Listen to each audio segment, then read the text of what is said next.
Welcome to The Straight Hook, a podcast exploring the depths of the spiritual path to enlightenment and getting to know the adepts who have devoted their lives to the path. I'm your host, Ian Duncan, Li Xing Hui, and today I'm honored to have with me Ravindra Murthy, a physician who cares for veterans in Knoxville, Tennessee. Ravi is a devoted practitioner of Advaita Vedanta who received the full transmission from his father and his father was himself the student of two renowned teachers in India.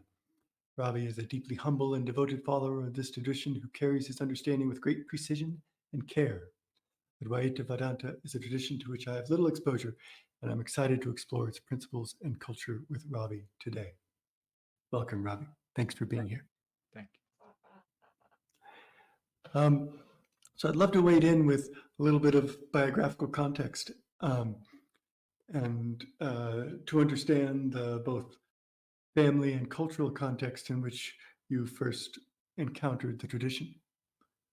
So, for example, at what age did you know this was a thing that my father, perhaps my whole family, tended to, was devoted to, and to which you started to develop your own ideas and relationship? Yes, quite honestly, Ian, when I was growing up, um, my father was always deeply immersed in this unique philosophy, and so was my grandfather. But I was young. I left India in 1983 when I was 26 years old. And at that time, honestly, none of that really interested me. I had absolutely no inkling for this. And in fact, my dad told me when I left India, um, I think you will one day find this useful in your life. And Hmm. but honestly, I didn't pay much attention. I just went on with my at that time my focus on getting my career, my life established, the usual mundane thing that we all do. Sure. And probably somewhere in mid, I would say around 2000 or 2001, there was some sort of a crisis in my life. Hmm. And then when I left India, my father had given me a book called Vedanta, and it was aptly titled as Science of Reality. And quite honestly, I had not appreciated what those words really meant. I had just seen it as another textbook. I had never opened it. And then this, at that moment when I was going through some of my own crisis, that book happened to catch my attention. It was hiding somewhere in the back part of my reading cabinet, and I flipped through the introductory remarks that the author had made, and that's how my journey began. And quite honestly, I don't have a whole lot of background in Sanskrit, which is the scriptures in which the language in which all the scriptures are based. And fortunately, my father, by divine grace, he was able to sort of, once I developed an interest in this, he was able to cull it down to the most essential of what is needed to cognize the truth, Hmm. while steering clear of all the scriptures. And and of course, honestly, with my own busy professional life, I could never devote enough time, though I was doing some reading on the side, but I really got into it in the last 4 to 5 years, where my life allowed me to spend more time with my father. I would meet with him via Skype because he was in India and I'm in United States. And I'm so thankful for the divinity to have provided the media, the Skype, and of course, my father, who I deeply revere, who transmitted this to me. and that's how my journey began. And I have barely scratched at the surface, and I hope I stay grounded in truth and live my life peacefully. Yeah, beautiful. Yeah. So, were you aware growing up also of your father's teachers and his uh, respect and devotion to them, and just that Yes. feeling of connection backward? Honestly, there was the eldest of the teachers was the Sachidanandendra Saraswati Swamiji. We used to call him Swamiji for short. He passed away at in 1975, and I had seen him once when my parents, they had done some in India. The tradition is some of the gurus or the teachers, who are revered, they offer a sort of devotional worship to them. So they had invited him, and I was 14 years old at that time. I barely remember um, his face, and then he passed away in 1975, and I went off to my medical school, and never got to see him again. And then his my father's next teacher was a teacher by the name of Devrao Kulkarni. That was his name. And again, I ran into him only once during one of the sessions I had attended with my father. That's about it. But honestly, my reverence for these teachers rose after I came to appreciate the beauty of this philosophy and the truth. Hmm. The reverence was an automatic offshoot, if that rose in me. Yes, not an Honestly, obligation out of, yeah, yeah, exactly. Yeah, beautiful. uh, Yeah. that's how it is. Yeah, that makes sense to me. And I can, in my own life, and I'm also, as I ask, I should confess, I'm also imagining my own children's experience and wondering how that will unfold for them. But, um, to have this encounter or just like a moment of awareness that then has the opportunity to reemerge later in life when these concerns for one reason or another um, press forward uh, for a particular person. Yes. So Yes. uh, that helps me uh, envision your path and your relationship. And so um,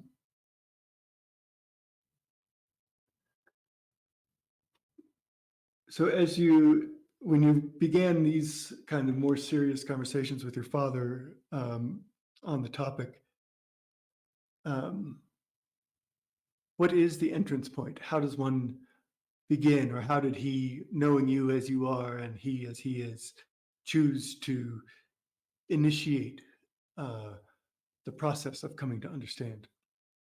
Yes. He met me where I was. Mm, Here I am, me. The world is independently existing.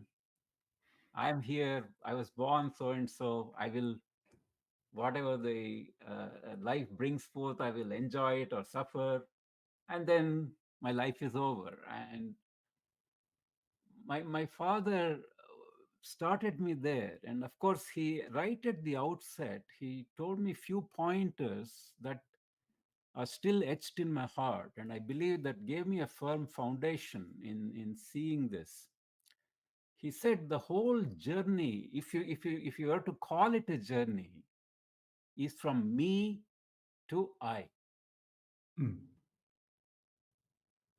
And he said there are three things, so to speak. Again, these are all, keep in mind that Vedanta, the non-dual philosophy, or it's a fact of life, that which is prior to words, thoughts. It is very hard to express it. The moment we utter even a single word, we are already ushered into this world of duality. So the language that needs to be used, etc. He made these points very clearly to me. The journey is from me to I. He said, first discriminate between the self and the non-self. And typically we start as the subject. The self is considered to be the embodied I with the name and form of Ravi. And then there is the object. Everything that is outside this skin is the object. And then he asked me to cognize. Of course, he took me in a stepwise manner again, how what I have taken myself to be the I is also part of the non-I. So it takes you one step back from the me to the only real true I. Hmm. So we moved from quote unquote from the pseudo I to the real I. And then the last step in this process is to recognize that whatever we called as non-self, the source and the stuff or the substance of the non-I or the non-self is also nothing but the I. Hmm. Thereby, we come to the firm conclusion with the certitude that there is only one indivisible reality, and that is none other than you or the I. I, Hmm. not as the embodied principle, but that principle of existence and consciousness in which you are also an appearance. Mhm. So the first pointer was from me to I. The second one, he asked me to see these three steps. And then a third pointer, he asked me, at one point, he asked me, do you think you are in the world, or is the world in you? Hmm. And that was a remarkable question, at least to me. And we get to see all this. I mean, there are some. We have to go this in a very methodical manner. Otherwise, these will be very empty, hollow words coming from some intellect. But clearly, we can see this as a fact based upon the teachings, and it doesn't require any kind of fancy mental gymnastics or any kind of Sure. belief systems, nothing. We stick to facts of human experience, we reason on it, and then we accept it or reject it until or unless we are convinced of the truth ourselves. We should never accept this on the blind faith. Hmm. Beautiful. Um, so what was your experience being led through this logical progression? Where did you meet uh, certain conclusions that were uh, at first uncomfortable and too much in some way, and then you sat with them and you moved through them, or was it more smooth than that? What was your experience following this Honestly, line of inquiry?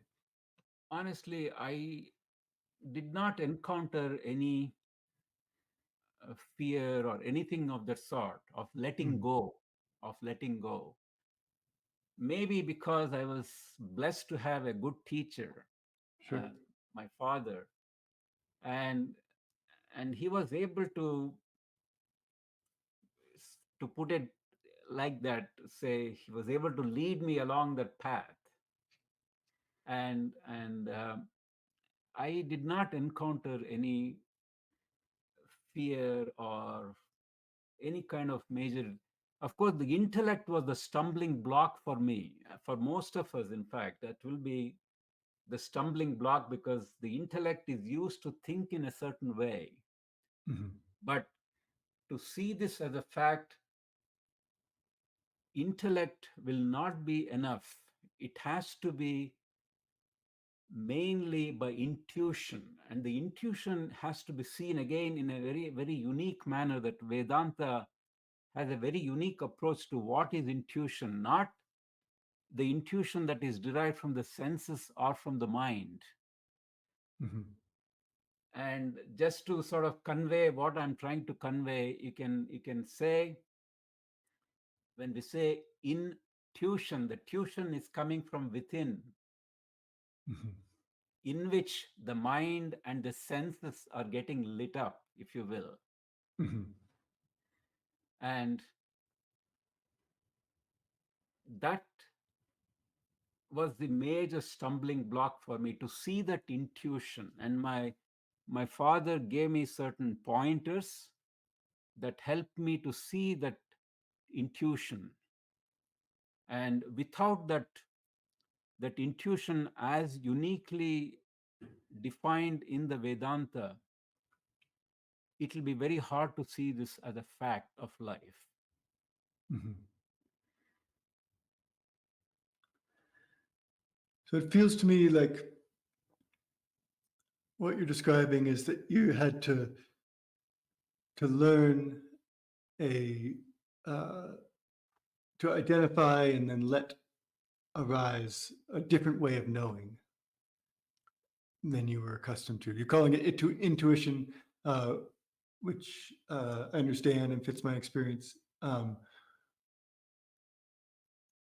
I want to kind of hover on that point a little bit, because it feels like in other traditions, and I don't know in Vedanta whether this is also the practice in addition to this line of inquiry, but the meditative practice kind of makes space for this uh, self-arising understanding uh, after one achieves stability in a certain sense. And um, it sounds like that's what you're identifying here as a way of understanding that's beyond concept. And so one has to identify that, allow it to illuminate, to show you the reality of what you're seeing, experiencing, and then for you to develop or acknowledge certainty in what that understanding is showing you. Am I hearing you right? Am I reflecting back correctly what you've been articulating? Yes, I agree with you. I agree with you. I might, if you don't mind, add a few more things, just to be clear that we both are on the same ground. Yeah. Um, as individuals, we are used to thinking that the only two tools of knowledge we have are the senses and the mind, the intellect. Mm. And the intuition is another source that we are unaware of. And that is where a teacher points out. For example, would you mind if I give you an example? Traditionally, we have believed, when we recall back the dream, we believe that it happened here, and the waking intellect, which is now making a pronouncement of a state, of a dream, and it's calling it a dream, while we experienced complete reality when we were in the dream, while we were actively viewing the dream. The waking intellect is calling it unreal, contrary to what we actually experienced. Mm. But we somehow are so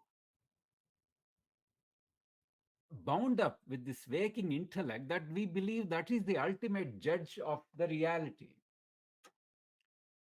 So even though it is running counter to our own experience of having experienced reality in the dream, we think that the waking intellect somehow is able to recall the dream. But if we stick to our own experience, the waking intellect did not participate in the dream because the intellect that is proudly claiming, hey, Ravi, you are the 66-year-old man interacting with Ayan in this forum. Tonight, when I go to sleep and experience a dream, it will not come to my rescue and say, you are only 66. It will be completely a slave to whatever that state presents. In fact, the waking intellect did not participate in the dream. The only unfailing witness that participated in both the dream and the waking state is that eternal I that witnessed the dream and is also present in the wakeful state and is providing that insight for that intellect, the waking intellect, to say, I dreamt. But the actual fact is, this never experienced the dream. Right. The source came from within. In that spirit, I'm talking about intuition, Hmm. that witnessing principle of life, which is consciousness, is the source of the intuition. At least I was not aware of it until I came across the teaching. Traditionally, as a physician and as all of us, we believe that consciousness rises in the brain. Hmm. But if we stick to our experience, the brain that went to sleep in Tennessee basically, by definition, is asleep, unconscious, is impervious to any objective experience. But the dream, we had a complete reproduction of reality. Thereby, and the brain that was sleeping in Tennessee was not aware of the brain that is walking around on the beach in California or some other, or even New Mexico, for example. so, so if we stick to our experience, we can establish consciousness as the primary principle, if you will, in which a body with its apparent, with the organized organs, brain, thoughts, feelings, all those things are rising. So the intuition, to summarize, is that ever present witness Hmm. that is eternally present across the entire spectrum of our experience, which is basically, we can, for the sake of discussion, put that into the dream state, deep sleep state where we have no dreams, and the wakeful state. That is our spectrum of everything that we know about life. The contents of the dream state are entirely different, but when they are present, they are real, as is evidenced by our own experience. The reality did not come from outside, the reality came from the source. The dream came to an end because the reality was no longer there. Now, if you will, it has switched to a different state in which I and you are interacting. Yeah. And that is the witnessing principle that never, we can't even if we want to get rid of it, we can't even get rid of it, because that is our innermost essence. Hmm. So, what I'm hearing is that one progresses along this line of inquiry, and uh, there's some modeling of reality there, like in the different states that you're identifying, um, via an extremely sharp, skillful blade of discernment, of saying, um, well, it may appear it's this, it's not this, it's not this, it's not this, it's not this. And behind all of this is what's really real. Behind, within, around. Correct. And um, it strikes me that uh, can train the mind and open the mind and show you, the practitioner, a more accurate way of seeing. And I'm wondering how one then uh, makes the leap of identifying this, for lack of a better word, experientially. And I understand the problem with that language, but um, uh, to to follow it to the logical conclusion and recognize with certainty that there is no other possible conclusion,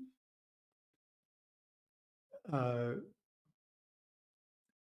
does a lot of work. And then there's the question of, um,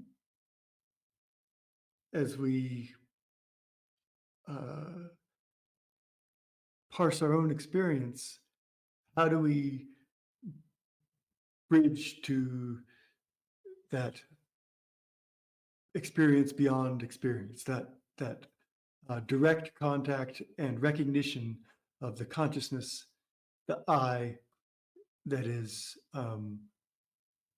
not uh, tangled up in this objective experience reality. Absolutely. The reality, first of all, if reality can be defined, as you know, this is reality is the eternal ground on which we entertain all definitions. We have a thought and then the verbal expression. That eternal substrate, or the platform, if you will, of the reality, that eternal ground, Mm. we can't we can't get underneath it, if you will, Mm-hmm. because that ground can never be negated. So that is the fact that we have to recognize. We cannot get behind, quote unquote, get behind consciousness. The behind, or or in front of, is all taking place in the eternally present consciousness. We can never get behind this. Mm-hmm. And we see it as a fact because how are we able to recall our experience of dream, or even our experience of deep sleep? Certainly, this set of psychosomatic apparatus that is now interacting with iron did not participate in the dream. It wasn't even registered as a memory, because memory requires this. For me to have a memory, I need to have a certain model of having experienced it in a certain time or a space series. The waking state and the dream state do not share the same time series, nor do they share the same space series. So the memory requires a common basis in time, because the waking state does not share the time and space of the dream. The waking intellect could not have had a memory of the dream. Mm-hmm. That source of the memory was always that eternally present consciousness, that eternal now,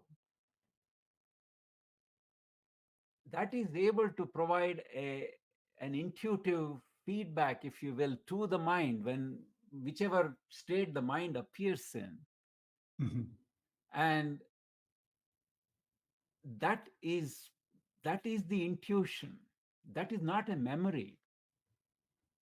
That is not a recall, because the dream and the wakeful state do not share the same time and space. That is our experience. For example, tonight in Tennessee, I go to sleep at 11 o'clock Eastern time. When I dream, I might find myself 12 after 12 after in the in the afternoon with a hot blazing sun out there. So the world appears in a state, and the state appears in consciousness. The state does not appear in the world. In the ultimate reality world, you mean? Or yeah.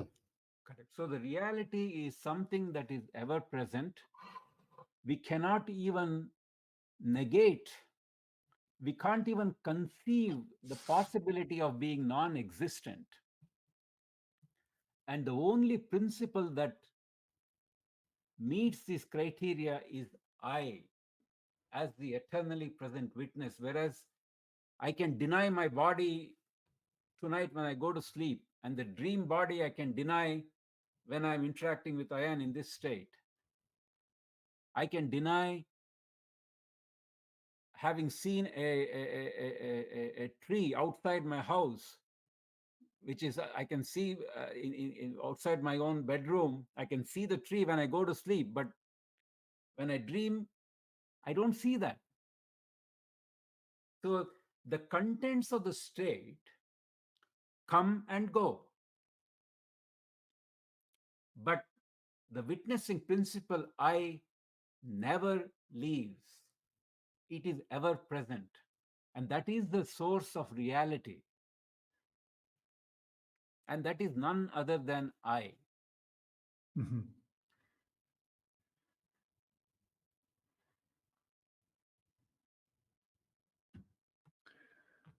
And so,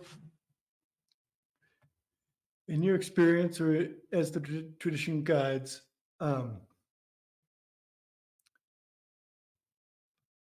having arrived at this recognition in yourself,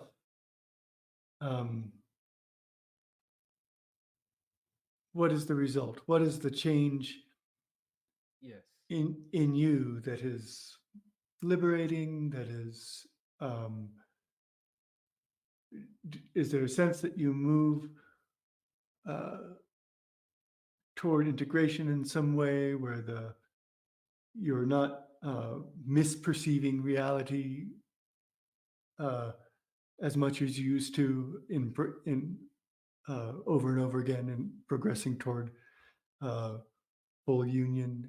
Is there that kind of progression built into this understanding? Yes, I will tell you, once we see this body for what it is, as an appearance in a given state, the delinking happens automatically from the I, Hmm. and all the fear, the limitations, they are entwined around the body. The anger, jealousy, hatred, all these are entwined in around the body. But once you recognize your true nature, where there is no other, Mm-hmm. to me, it has given me a sense of courage, and to see the same self in me as in the patients that I am treating, Mm-hmm. people with whom I am interacting. And self cannot hurt self. That is the natural law. If I see the same self and we share the same self in which I am also a participant, and my patient is also a participant, my neighbor is a participant, personally, it has given me a greater courage and a greater passion, if you will, to care for the suffering of the others. Mhm. It is just that my life has brought me to the medical field, and my helping whatever helping I'm doing is confined to a patient to doctor relationship.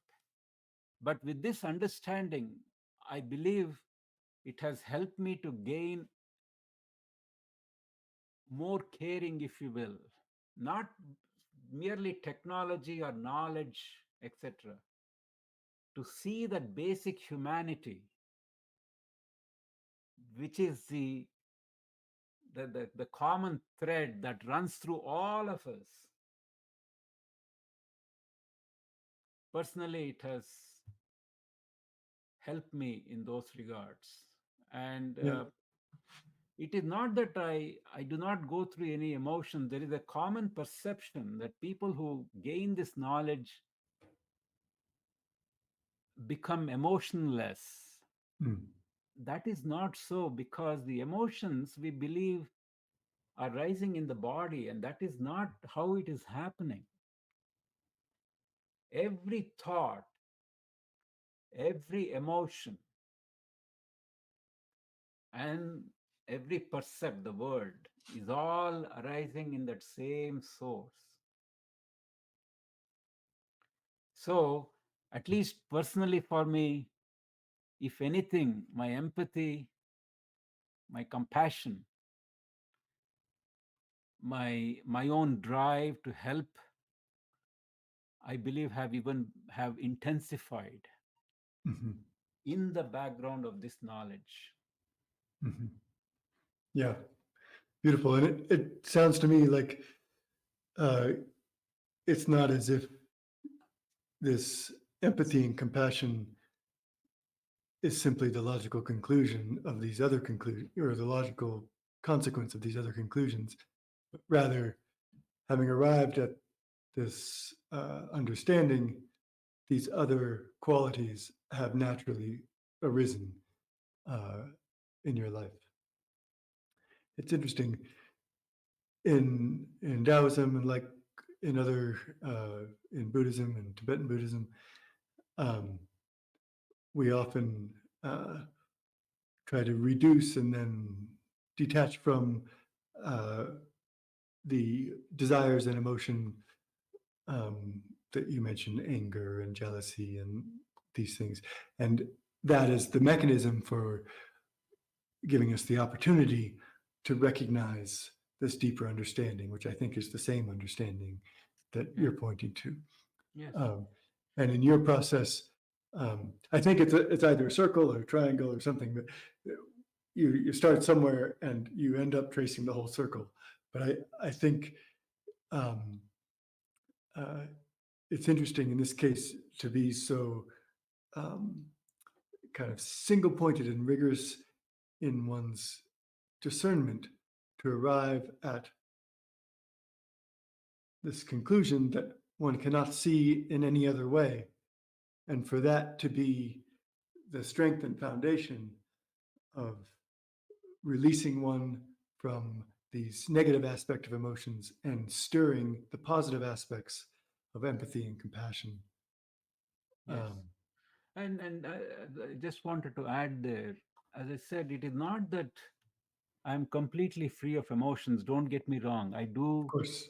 experience happiness. I do experience sadness at times, even anger at times. But with this knowledge, somehow it has brought about a certain change where I'm able to see this I as the transcending principle in which these are appearing. They don't go into my being as it is.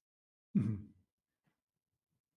So the grip they used to have on me in the past, they are no longer that powerful. Mhm. That's been my experience. Yeah, that makes sense to me. I recognize that in my own experience. Um,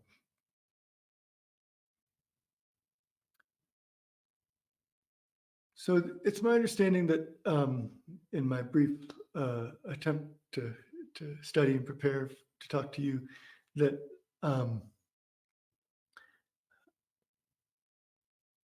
there are various strains, lineages, streams of Vedanta, or even within Advaita Vedanta, um, that are slightly different mixtures of this pure inquiry and maybe um, I think usually devotion is seen as outside of this, but um, ritual devotion or meditative practice or various yogas, physical or otherwise. Um, so I'm partly interested in understanding that spectrum, and then of course interested in where your lineage falls on that spectrum. Yeah. Quite honestly, I plead ignorance in other non-Advaita Vedanta tradition. I plead ignorance, but I will be happy to share with you whatever little I know. Um,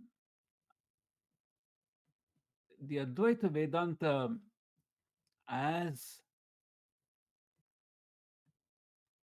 the original scriptures have stressed, have the truth as it has been laid out, which we don't accept it simply because it has come from the scriptures. We see it as a fact and then we accept it.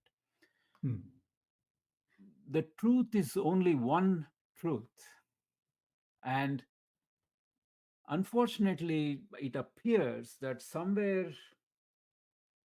as it passed from one generation to one generation, as it exchanged hands, it appeared that few other branches of Vedanta, if you will, sprung up.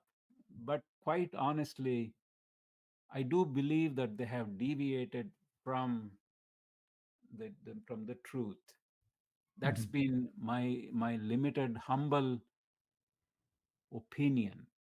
Mhm. Um, then the practice of yoga. Now, at least as what I have conventionally, in fact, I do yoga mainly as a part of my physical to keep this psychosomatic apparatus going. Mhm. Um, in the yoga, whatever, please correct me if I'm wrong, there is a practitioner, that is an individual, who using a certain means does something. So there is this trilogy Mhm. where there is a doer or a practitioner Mhm. using a means of practice, Mhm. practicing something. So that trilogy is maintained. Mhm. But with the Advaita Vedanta, the practitioner around whom the tools as well as the practice itself revolve around, Mhm. the practitioner himself gets dissolved into that eternal principle of I. Mhm. So, in that respect, I would submit to you that as long as yoga is seen as a practice by a practitioner, Mhm. the two paths may not meet because basically the individuality itself is dissolved in that ultimate understanding that we come to. But I'm not saying that yoga, I do believe that they all have a role to play. I do yoga, and I don't meditate, but I do yoga. Mhm. They all have a role to play. I do worship, even though Advaita Vedanta ultimately merges I and God as one. Mhm. I still worship every day. I offer prayers to God. Yeah. So, but the understanding is there. Right. So in the tradition, is there um, discussion of or recognition of a difference in capacity of the practitioner?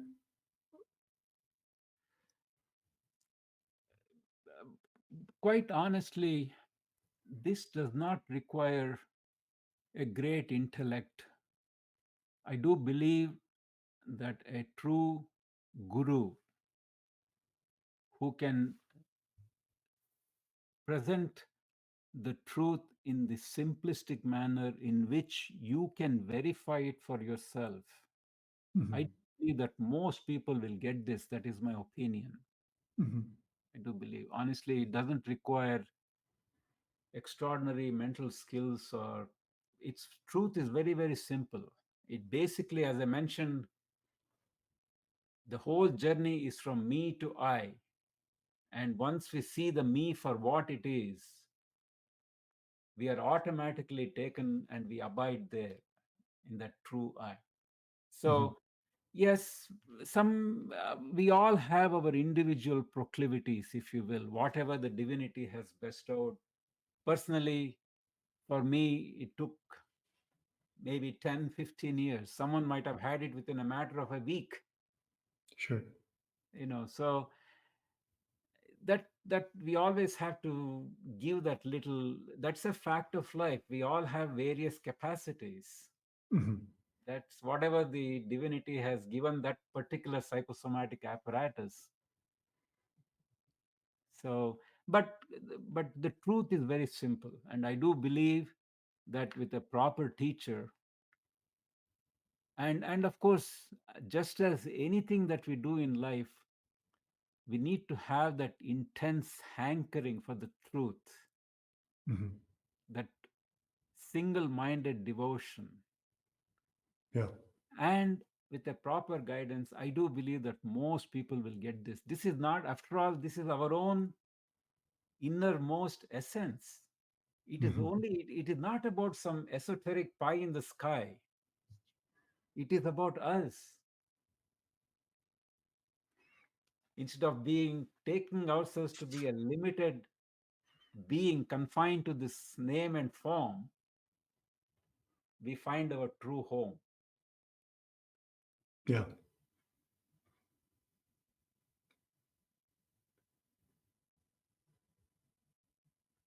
So as you're explaining, I find I'm doing some translating into models of understanding that I arrive with and developed through Taoism and whatever else. And um, I'm finding uh, the way you're describing things, though it is new language to me, uh, makes clear sense and aligns with the models that I understand from my path. Um,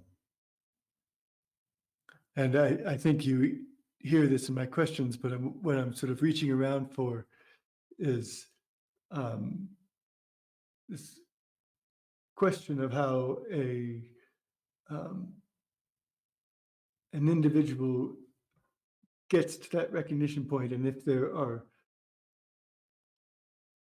other things that affect it other than uh, the capacity you arrive with and this this kind of sword of inquiry as you've laid out. Um, and in my understanding, in my experience, uh, both personally and with students, that um, there is a difference in capacity, and the choices one makes can um, create the conditions for recognition uh, more or less quickly. And um, and those choices are essentially, um, in our terminology, it's the alchemy. In other aspects of the Hindu tradition, it would be yoga of not necessarily physical yoga, but these other yogas, that include, being good to others, uh, not lying, being generous, um, these sorts of things uh, make possible this a kind of non-cognitive recognition.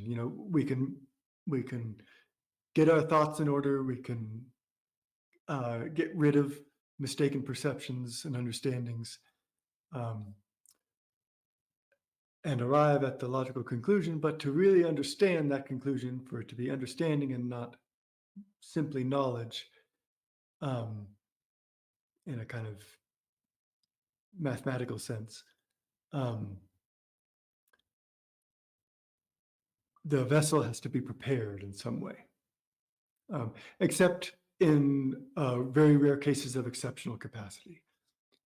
Um, and so what I'm asking, and I think you're answering, but I'm just kind of thinking out loud together here, um, is whether that's addressed um, in the Vedanta tradition as you've received it, um, or whether this blade is so sharp and so lightweight that any hand can wield it, and the point will strike its target.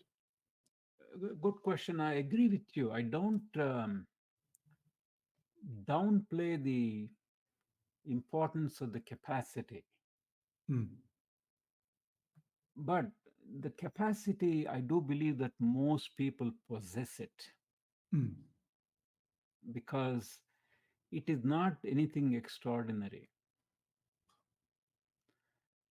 What is required, just as a scientist would lock himself up in the laboratory trying to break the secret of a given whatever he's working on, that's what we need. That a single minded devotion, not as a matter of faith. We question, we trust, but we verify. mhm, And we don't have to leave our thinking hats at the doorstep to this. We walk in with this psychosomatic apparatus, and I do believe that most people, that is my opinion, most people can get this. That is my opinion. But there is also, if you believe, I mean, as I said, God and I, they are one. mm, Whatever the divinity that sets how that particular psychosomatic apparatus in any given state, that is the one that bestows a given proclivity, a given capacity, or even a thought that will direct you, seek this. mhm, Of course, there is this, you may disagree with me, but in the light of this teaching, the question of an individual thinker, mhm. doer, all these things fall away. Yeah, I do believe that whenever we add doer, thinker, seer, one who, hearer, yeah. that Mhm. is probably the biggest error that we all do in this life. So the question to me becomes, because uh, that all makes sense to me and fits with my understanding. And um, one way I've come to navigate that gap between um, the appearance of individuality and making choices and being one who does X or Y, um, is to suggest uh, that both ways of thinking are necessary simultaneously. That, as you have said, uh, you're experiencing emotions, but you're kind of residing in the I, and so these emotions have less um, uh, hold on you. Yes. Um, and so, I think some of us can, some people with great capacity can simply recognize and then simply find that they can abide without interruption in that recognition. Most of us will have to simultaneously, or either move back and forth or simultaneously have a foot in this world in which I wake up today, I choose to do X and Y, I make good choices that makes my life better. Um, while simultaneously uh, holding the clear understanding that, in fact, there is no choice, there is no agency, there is no individual making choices. Yes. It is simply a dance of pattern on the ground of uh, reality. And um, that seeing that and feeling that is a great liberation. Um, and yet, at the same time, I need to feed myself, I need to feed my children. You know, these things are don't suddenly disappear because of this recognition. At my level of recognition, but I think at most people's uh, living recognition level, um, one has to balance or navigate those two different worlds um, simultaneously. I agree with you. I agree with you. This knowledge will not absolve you of what you need to do in life, but the only thing is we recognize that source from which the direction is being provided. That's all there is to it. Mhm. I enjoy sweets. With this knowledge, I have not stopped enjoying sweets. I still, even today, I have a chocolate. So, um, but the I'm aware of where all this is coming from and where all this is happening, quote unquote. Mhm. Yes. I mean, I lost my father in February. I was weeping uncontrollably. This knowledge did not prevent my reaction. Mhm. So, but this is all happening at the dispensation of that source. And I, not as an embodied individual, but that principle, am the source of this. Mhm. Yeah.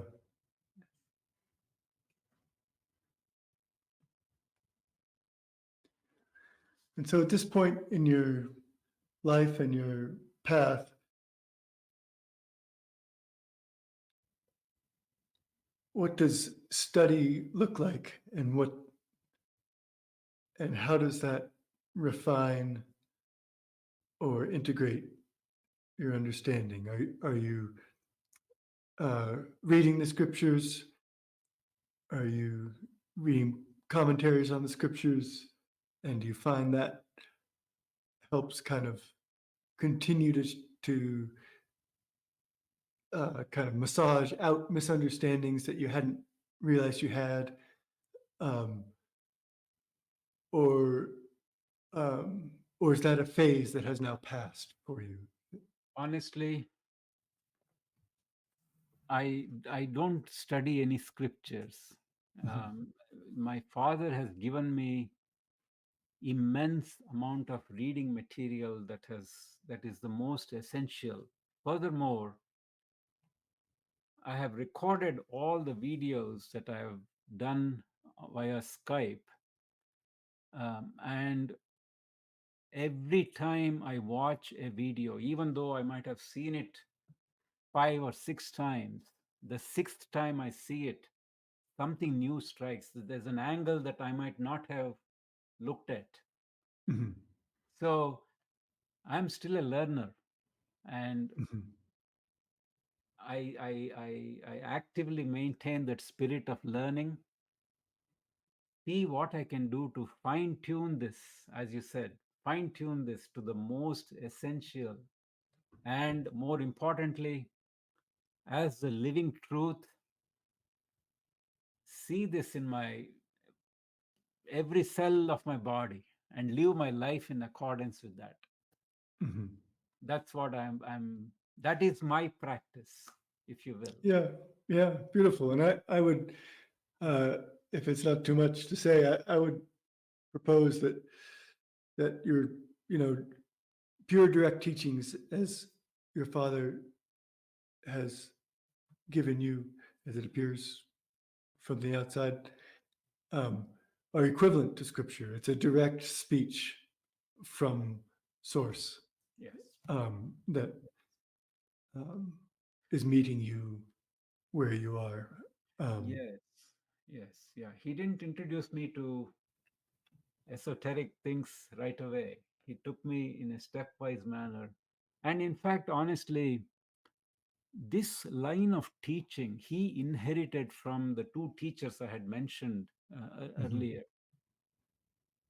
They were very unique in that they wanted this to be more and more appealing to the common man who mhm, otherwise might get put off. Hey, there is an ocean of literature I need to go through. This is not something within my capacity. These mhm, are some of the common misconceptions that might prevent people who otherwise might be able to benefit from this. mhm, And they, in their compassion, if you will, mhm, they simplified the teachings. And that is how my father also was able to cull it down personally for me mhm, to the most essentials of the teaching without having to skim through thousands and thousands of pages. But I will tell you one thing though, as much as I believe I have gotten the final truth, there are two things in this. One is spiritually, it is very, very uplifting. There's no question on that. And it is intellectually also very, very deeply satisfying. And in fact, my reading is now more catering to the intellect. In the light of that, I'm able to, in fact, I honestly, I have a very good friend of mine. He took me to a church one day, and some of the he's a Christian, and some of the sentences that were being read, personally, it made perfect sense in the light of this. yeah, It beautiful. is it is truly amazing. Yeah. And so was there was there a sudden moment of this recognition for you, or did it sort of develop and then pervade, or I somehow would both? say it was more of a gradual process. Hmm. And quite honestly, as I told you, the intellect was my stumbling block. Hmm. And my father kept telling me, you know, this is intuition, intuition, intuition. But the quote unquote doctor in me, if you will, kept questioning this whole model. I said, this is absolutely not in kosher with what I have learned in my medical school. Here you are telling Hmm. me consciousness is outside the brain. Yeah. And I honestly, it was a, what should I say? I tried to penetrate it from all the angles. I tried to create a hole in this fortress that Vedanta has built, and Yeah. I was not able to puncture it in any point. Hmm. Only then I accepted it. Yeah. So, and Yeah. it was a gradual process for me. Just to be straightforward in my answer, it was a gradual process. Yeah. Yeah. Well, it strikes me that having that rigorous resistance, in a sense, or skepticism, um, and reluctance to let go of the physicalist model that you arrived with. Um, in the end, served to make your own certainty impenetrable. You know, Yes. at first it was impenetrable from the outside, and later it was impenetrable from the inside Yes. because um, you were so rigorous and did not simply accept, but had to uh, try to poke holes in this way from every angle that you knew of. And in fact, in that regard, I'm grateful to my father. He was an engineer by profession, my father. He was a much more sort of, what should I say, certainly had a greater intellect than me. And he told me right at the first one of the earlier days of the teaching, he said, please don't accept a word of mine. Mm-hmm. Don't accept it simply because it has appeared in scripture. I want you to verify in your own. And he said, put life and experience as the crucibles on which this will be tested. You will not be testing this just because it's written in a scripture. Mm-hmm. And so he told me very clearly, don't accept it. And he encouraged me to question this from all the possible angles and then come to that certitude, that firm grounding, unshakable, if you will. Yeah, yeah, yeah.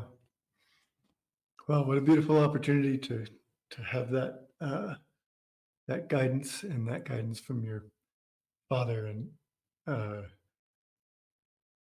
you know, the whole traditions and lineages have been constructed around building just that uh, internal infrastructure to bring people to recognition. You know, schools of debate within Buddhist monastery lineages, and it's not quite the relationship that the Taoists have, but uh,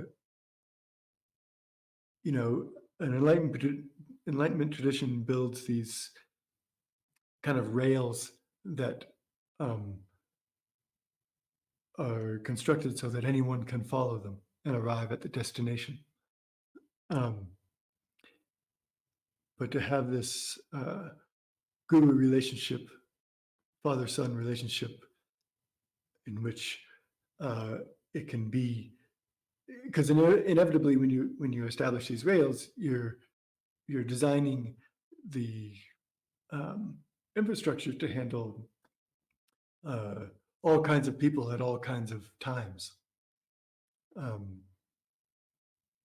but it's really a beautiful and exceptional experience to have um, walked a path without rails, to have this direct two-way understanding and communication, and for him to uh, take you and for you to accept that guidance to arrive at the place that you have. Um, Yes. Yes.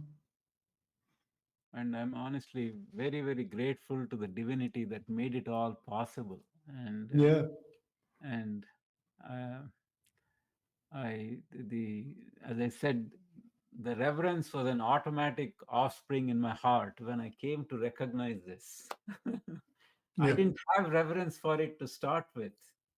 yeah, I approached it as an intellectual science, if you will, because the word that caught my attention was science of reality. yeah. And and truly the methodology, the path that was shown to me was truly scientific in all respects. We don't speculate, we stick to facts of experience and we reason on it Mhm. and we arrive at it. Yeah. Well, it was the same for me that uh, devotion was and reverence were the result of the consequence of recognition. Yes. So I hear you and I understand. Yes. Yeah. Um, well, what a wonderful opportunity to have this time with you. Thank you so much for being here and sharing you and sharing what you know. And I've learned a lot, and I've uh, felt I understood not only a bit more about you and Advaita Vedanta, but also about myself and my own path. And I appreciate this time. Thank you very much for inviting me. Thank you for your time. And thank you for giving me an opportunity to share whatever little I know. And there may be lots of gaps in what I have, shared with you. If I can be of any assistance in filling those gaps, please feel free to reach out to me. And again, if I don't know, I will go back to my learning. And because I do believe that an interaction will give me an opportunity to test my own fortress. Hmm. And I thank you for giving me this opportunity. Wonderful. Well, this is precisely the kind of, as I think of it, alchemical conversation that I set out on this uh, podcast path to encounter. So, if you just stay on for a moment, I'll just say goodbye and then I'll end the recording. But stay on for a minute to sign off. Thank you. Thank you.